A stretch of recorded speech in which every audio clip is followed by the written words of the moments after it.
Bonjour à toutes et à tous, soyez les bienvenus chez l'écrivain, le podcast où l'écriture est à portée de votre main. Je suis Maude et comme chaque semaine, je réponds à une question que vous m'avez posée sur les réseaux sociaux et qui concerne l'écriture. Cette semaine, je réponds à la question de Lily21 qui me demandait sur Twitter comment faire pour mettre les majuscules sur les adjectifs de nationalité. Alors Lily, c'est simple, les adjectifs de nationalité, ça crée toujours un problème. Aux gens, aux écrivains, est-ce que je mets pas de majuscules, est-ce que j'en mets une? Enfin, les trucs toujours qui font perdre un peu de temps dans l'écriture, je vous l'accorde. Et pourtant, il y a une petite technique à retenir, donc c'est assez simple. On va voir ça avec des cas concrets. Dans le premier cas, si vous parlez du nom d'une langue, c'est-à-dire elle parle parfaitement anglais.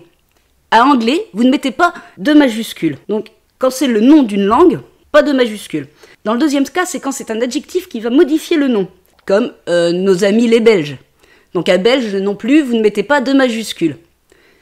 Et le troisième cas, c'est quand c'est un adjectif qui est employé comme son nom pour désigner une personne. On parle des habitants d'un pays, d'une région, d'une ville, enfin le gentillet comme on dit. Et là, il faut une majuscule. Donc les Français, les Anglais, les Belges, là, vous allez mettre une majuscule. En un mot, quand on y réfléchit bien et quand on regarde bien, il n'y a pas besoin de majuscule à part si vous utilisez l'adjectif de nationalité comme un nom. Je refais un petit récapitulatif. Quand c'est le nom d'une langue, on ne met pas de majuscule. Quand c'est un adjectif qui modifie le nom, on ne met pas de majuscule. Et quand c'est un nom employé pour désigner une personne, on met une majuscule. Voilà pour la réponse de la question de cette semaine. Si vous avez envie d'apprendre l'écriture ou de développer un peu votre style, je vous offre une formation, tout ça gratuitement. Vous trouverez le lien en description de ce podcast.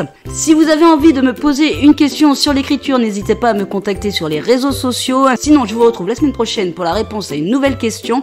En attendant, bonne écriture à toutes et à tous et prenez soin de vous.